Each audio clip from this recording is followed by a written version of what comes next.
Hi, Neil O'Brien, and Start Your Own Business. Week 3, we're doing a bit of prep and we're going to look at sales forecast. Now, on the last section, we looked at selling price.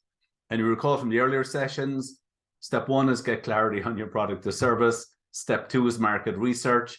Step 3 is a marketing plan.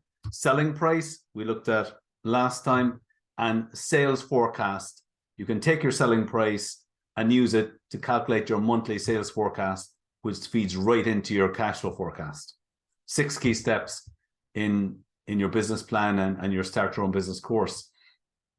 Okay, quick recap from the last video in terms of calculating your selling price. Here's the 4 steps that a product business may need to look at and come up with their selling price: materials, labor cost, overhead, profit. If you're a service business, you need to work out probably an hourly rate, and there's the steps that Mary, the web designer, went through to calculate an hourly rate of 50 euros per hour, all covered in the previous video. We're now going to take the selling price we worked out in the previous step, and we're going to use it to estimate our sales forecast, which will feed right into our cash flow forecast. Okay, so John is a landscape gardener. He's started off and he worked out an hourly rate of 50 euros per hour, and he has some work lined up. So he's estimated that in January that he'll get 45 hours at 50 euros per hour. He's just going to be starting the business, lining up 2 customers. So he's starting at a lowish level of sales. Now, John will continue on like that. And you can see in this example, what he's done here is he's estimating his sales. So this is just the first 3 months. He will do this for the first 12 months, and so will you. But you can see the hours has gone up in February, 55, and March, 65, as he gets more customers and repeat sales and so on. That's grass cutting. Now, John is also going to do hedge trimming.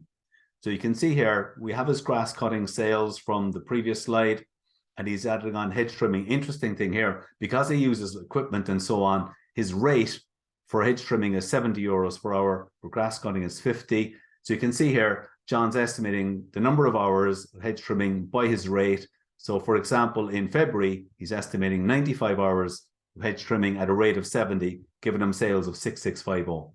We're adding together the grass cutting sales and the hedge trimming sales to give him his total monthly sales. And John has done this for the first 12 months, and you can do the same. So the selling price you should have from the previous exercise and the different ways of working out the rate. Now, yes, estimating the number of hours or number of customers is the more difficult part of doing this exercise. But that's why, I'm just going to go back to the steps I showed you earlier on. That is why these are so important. We've already gone through the market research. If you've looked at your competitors and what they're good at, where they're strong, where they're weak, where the gaps are, you've looked at this, looked at what your customers want, then this should all help you estimate the number of customers you'll have in the sales forecast. Okay. Yeah, thanks for listening.